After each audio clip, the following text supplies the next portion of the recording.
Hello my friends, it's the Game Boy Geek here, and today we find ourselves in the mythical land of Venterra. Legends tell of untold wonders and destructive magic the likes no mortal has ever seen.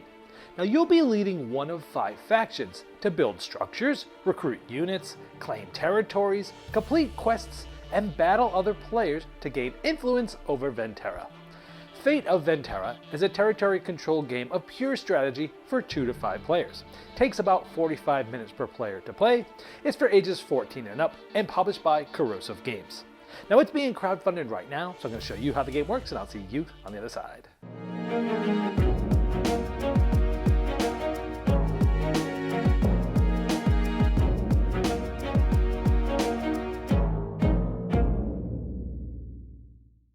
This is a crowdfunding preview, so all the art and components you see here, they're not final, they're prototypes. To see the most up-to-date art and components, check the link in the description of this video. In Fate of Venterra, each player is going to get a unique asymmetric faction. It's going to have a little bit of info and some backstory about that faction. It's also going to tell you the complexity, their aggression, their economy, and sort of what they are good at, how to sort of play them. They're also going to have some specific starting resources.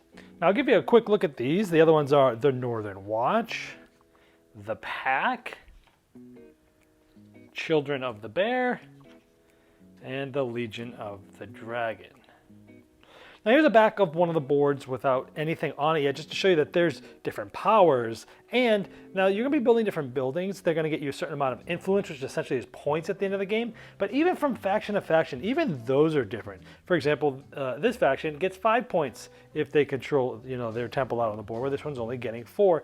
And so things are very different on every aspect of these boards from faction to faction, let alone the different powers and things that you can do. Now here's the map setup for a predetermined 3-player setup. Now it's made up of these different tiles that are double-sided. You can have a strategic game where players will be deciding what the map looks like, which tiles are being used, which sides, how they're put together, and even their starting spots of their buildings and their forces and such. Or you can jump right in with a predetermined setup like this 3-player game. The object of the game is to have the most influence in the end. That's essentially points, and there's many ways to get that. One are your buildings and control. So this is my fortress. Out there, if I control that fortress at the end, it's going to be worth 8 influence. I have an outpost. That one actually started out in the building because each of the factions have some starting buildings. They're different from faction to faction. Now, if that building's out there and I control it at the end, it's going to be worth an influence. And as you can see, different buildings are going to be worth different amounts of influence once I have them out there and I'm controlling them. So controlling buildings and having buildings out there are ways to score influence. Also, this faction's power has to do with having a certain amount of regions controlled and getting a certain amount of influence as well. Now you'll notice that there's different types. There's forest, water, mountains, and such. And this shows you at the beginning of the game, for each territory type, how much influence each of those are if you control those. And so this can be changed each game so that even the terrains themselves are worth different amounts throughout the games as well.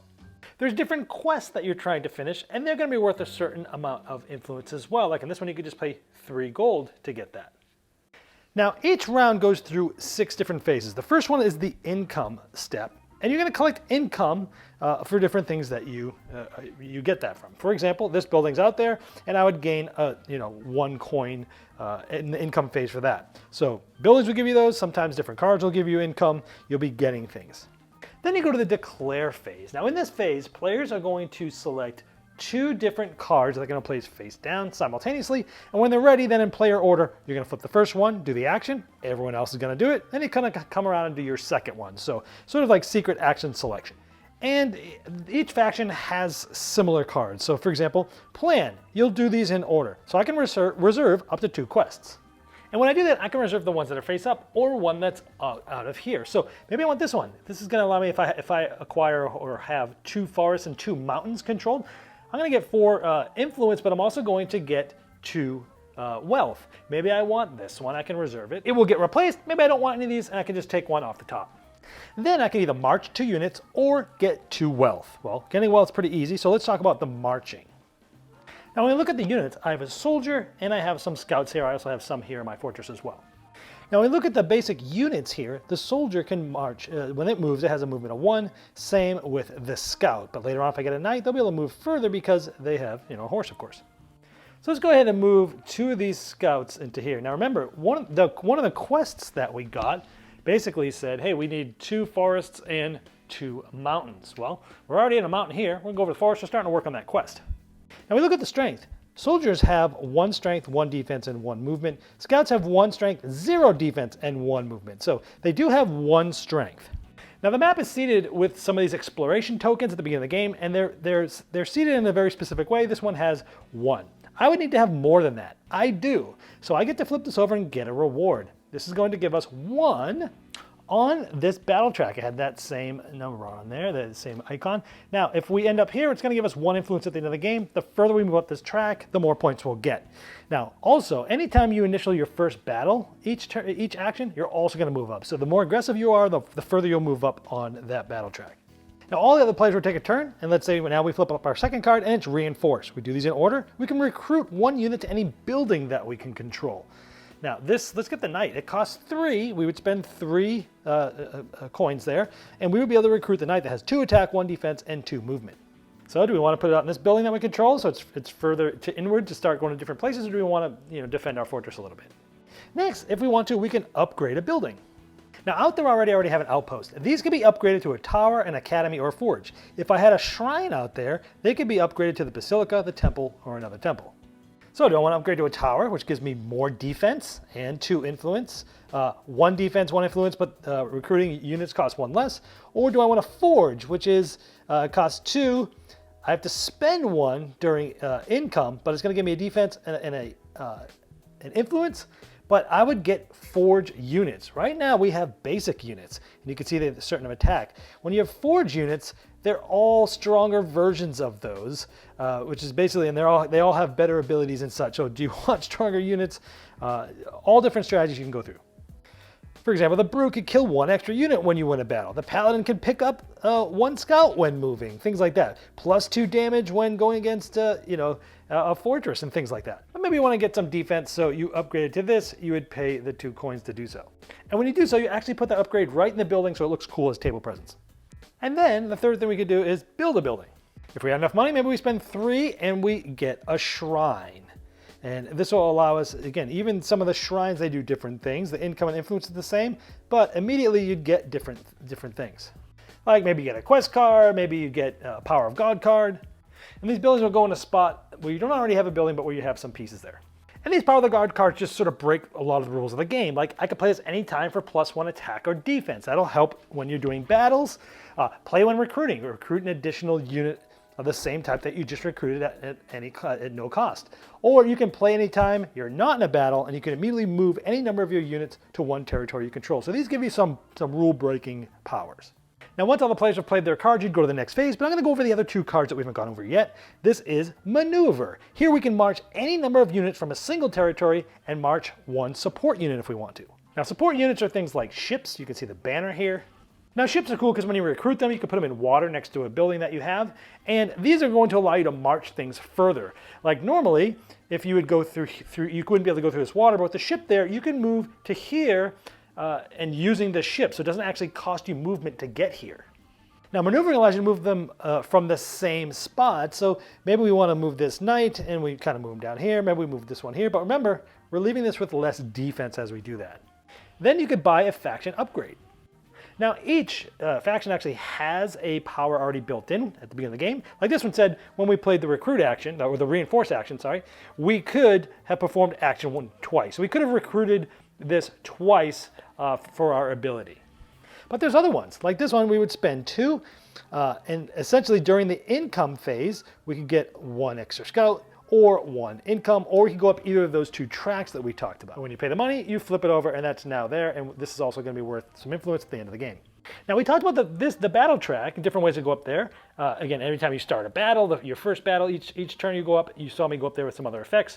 Now this is the building track. Now each time you pay to build or upgrade a building, you move up like this. So we've done that a few times. We've built a building, we've upgraded a building. We would be moving up these tracks. Again, it's going to be worth a certain amount of influence once we get there at the end of the game. And you're going to get other bonuses, like taking another upgrade, faction upgrade action, or getting some wealth and things like that. But if we didn't want to do this, we could recruit a unit instead. Now let's just pretend everyone else did their action.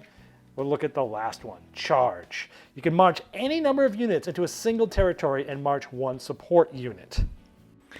Now, let's say we march this support unit over here, and now maybe we are going to march different aspects into here to try to take over this territory. And once you've moved all your units, you would resolve any battles like this in any order if you had more than one of them. Now, you will get to go up that battle track for the first battle that you initiate that we talked about.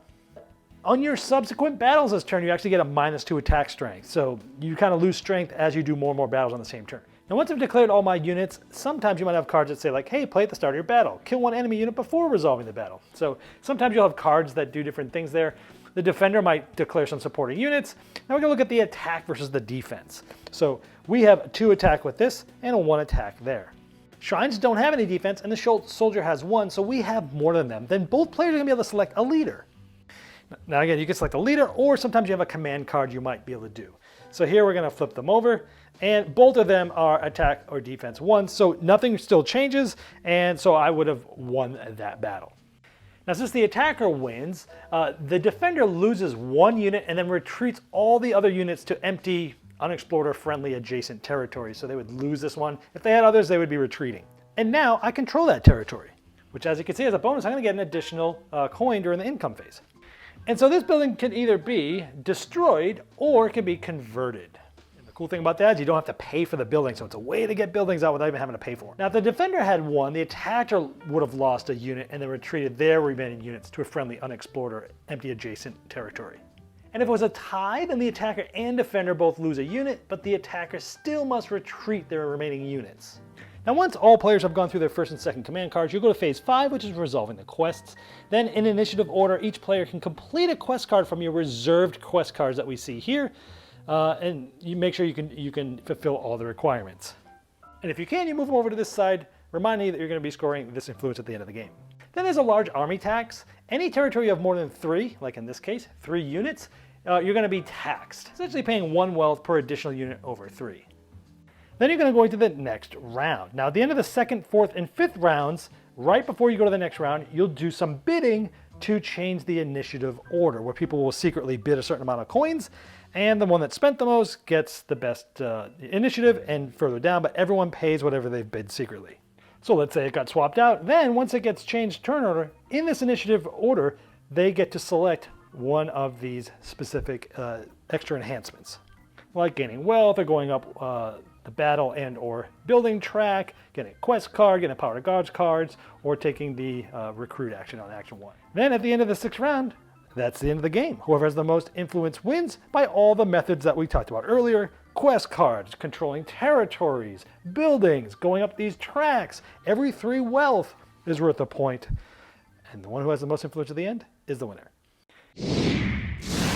Well, there you have Fate of Venterra, and as I showed in the overview, you'll be trying to conquer the wildlands and build up your army, fight your enemies, to pursue quests, to spread your influence and power. Now if you'd like to see the most up-to-date art and components and all the different pledge levels available, you can click the link below me right in the description of this video. Now that's going to take you right to the crowdfunding project page, and I'm sure that Corrosive Games would love your support.